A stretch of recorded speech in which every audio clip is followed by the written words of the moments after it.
Hey guys, this is OddOneGaming. This is going to be another Raid Shadow Legends video. In today's video, we're going to talk about something really exciting, and that is the new boss that will come to the game in Cintranos, you know, the free city of Cintranos. We all heard his name by now, Amius, so it's not Amius, okay? People stop making jokes about it. It was funny, but his name is actually Amius The Lunar Archon, okay? He looks amazing, and there's a wall of text to go through, so you know, I'm really excited about this one. So let's start, I guess, slowly reading through it. Hopefully it's not gonna take me too much. Let me zoom it in and try and go through it and see what he is gonna be all about, because he's gonna be the newest boss, so we're definitely gonna have to learn about it. Firstly, if you look at him, he obviously looks amazing. As always, Raid, knock it out of the park with the visuals. It's gonna be amazing, but there's one fun thing that I noticed at the beginning. He has a base form and he has an alternate form. So, you know, buckle up, grab yourself some popcorn, a cup of coffee, tea, or whatever beverage of choice, and let's go through his skills. Let me move myself to the other side and let's see what he is all about. So, start with the first one, Waxing Potence. Attacks all enemies, increases the damage inflicted by this skill by 10% for each buff on Amius. Also heals Amius by 100% of the damage dealt, includes damage dealt to shield buffs. Oof, that's just the A1. That sounds tricky. He's gonna heal himself, he's gonna do more damage the more buffs he has. So I guess the first thing that I see over here, might need buff strippers or somebody that puts block buffs. Okay, that's the first one. Then the second one, Lunar Storm, 3 turns cooldown. Again, AoE hit before attacking, increases duration of all buffs and decreases duration of all debuffs on Amius by 1 turn. Heals Amius by 20% of his max HP. The heal increases by 5% for each buff that has its duration increased. Also fills Amius' turn meter by 10% for each debuff that has its duration decreased. So, you know what? The first thing that comes into my mind when I see this one is Morrigan. Okay? You're gonna be like, what Morrigan? What are you talking about? Are you crazy? Well, no. The reason why I'm saying that, let's go and check in game, is because Morrigan has first of all, she has a speed lead, okay, not the best. She boosts turn meter for us, you know, pushes back the, I think, right, decreases the turn meter, pushes our turn meter, puts increased speed, but the reason specifically I'm talking about her is the passive. At the start of each turn, places 100% heal reduction debuff for 2 turns on the enemy with the lowest HP. It's only one buff, it can only be on him. This debuff cannot be removed, transferred, spread, or have its duration increased or decreased by enemies or allies, which means you can guarantee heal reduction on him and he's not going to be able to heal up. So Morrigan is the first one that comes into my mind. That's going to be interesting. Another spot to use Morrigan. I'm really a big fan of her. She's really good. I'm not using her on my end game account as much, but she's definitely going to be one to keep an eye out for. Now, next one, let's see. Rampant Chaos. 3 turns cooldown again. Removes any block buffs. Okay, so what I said before about the block buffs, it goes out of the window. Debuffs from Amius and replaces them with a block debuffs buff, lasting for 3 turns. That's a long duration. That's a long duration. Also removes any debuffs negatively affecting stats and replaces them with their mirrored buff equivalent. Damn. Such as decrease attack being replaced with increase attack. Debuffs such as heal reduction and weaken will be replaced with continuous heal and strengthen buffs respectively. All mirrored buffs last for 3 turns. So again, he will not be able to remove the heal reduction from Morrigan, you know, because that's what it says on her skill kit. He might still get a continuous heal, but it doesn't matter. Morrigan, every time she gets a turn, heal reduction, heal reduction, heal reduction. I can already see it. She's gonna be MVP for this one. That's crazy.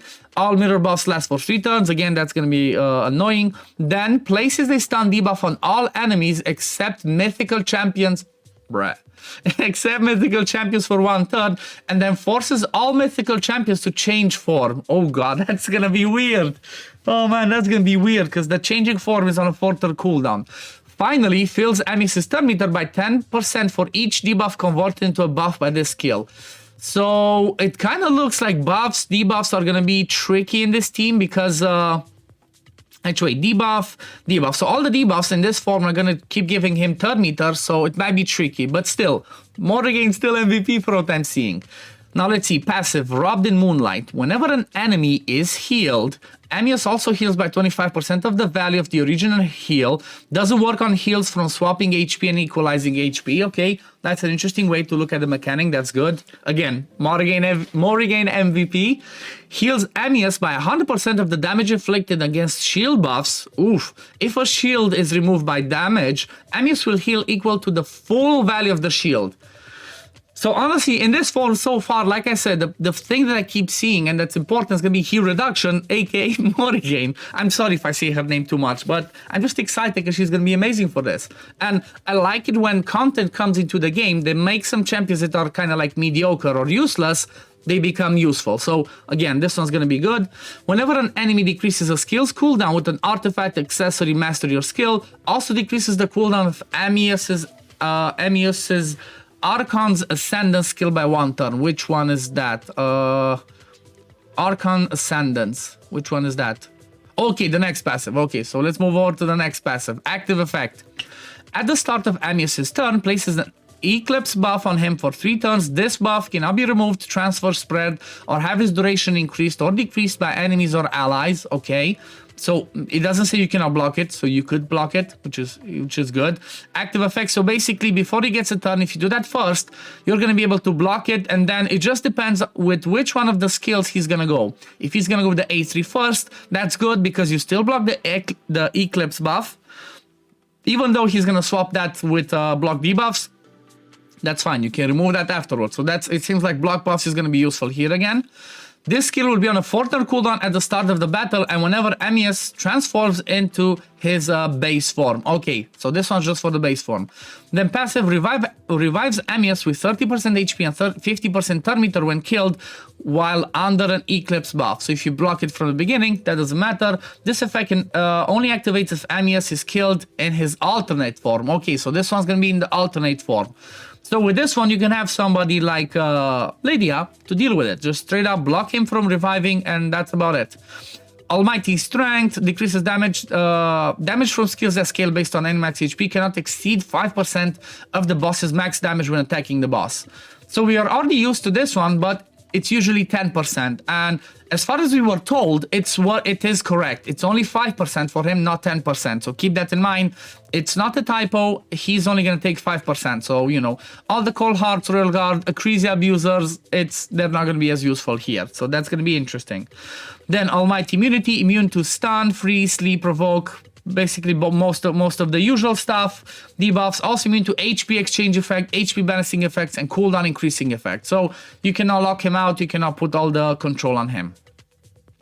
Awakened Weakness, of course. It decreases the damage inflicted by the boss for each awakening level on the target champion. So kind of like the same thing we have on hard dungeons.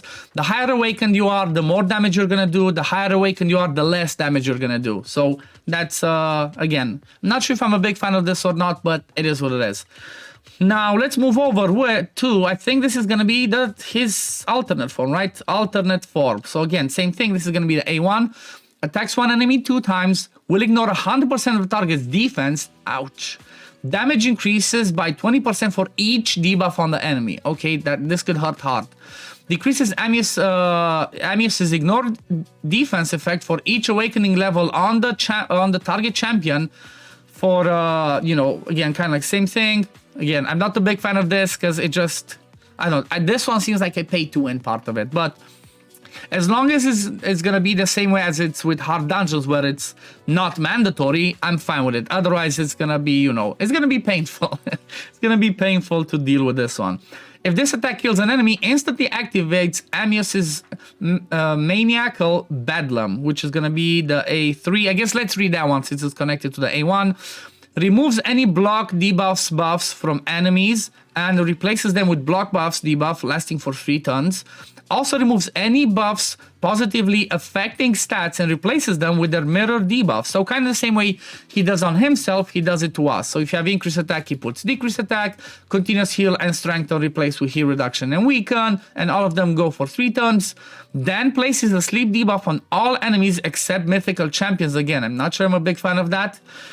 for 1 turn. This debuff cannot be blocked or resisted. Also forces all mythical champions to change form. Again, it kind of plays with the force of mythical champions, which I kind of like it. I like that they don't get affected, but they do get affected because they change form. So, you know, it might screw up your synergy. That's going to be fun to play around with. Finally, fills Amius' turn meter by 10% for each buff converted into a debuff by the skill. It's interesting. It's tricky. I'm looking forward to playing with him and testing stuff. Now let's go to the first skill that he has. That's on a 3-turn cooldown. Blood Moon Vortex. Attacks all enemies. Before attacking, increases the duration of all debuffs and decreases the duration of all buffs on all enemies by 1 turn. Again, it's kind of like the mirrored version on him, where he does the opposite to him. Increases damage inflicted by 5% on of the target's max HP for each enemy buff that has its duration decreased, stacks up to 50%. Yikes. So what I'm seeing here is the fact that what could be useful is somebody that places buffs that cannot be controlled. So for example, if you have protection set, like on a Sifi, for example, or anybody else, you have a chance to protect those buffs, and buffs that are protected cannot be removed and cannot have their duration decreased. Another good example would be having bolster set, but I think by the time he comes to this form, the bolster set will expire. However, people like Ibrogni, that puts increased attack and block debuffs that can be removed, but the shields cannot be removed or decreased, so somebody like Ibrogni could be good. Also decreases each enemy's turn meter by 10% for each debuff that has its duration increased. Reduces Amius' decreased turn meter effect on awakening level. Again, they keep pushing that awakening depending on the levels, okay? Now let's go to the last passives. Scarlet Eclipse. Reduces the amount of healing that enemies receive by 50% when Amius is under an Eclipse buff.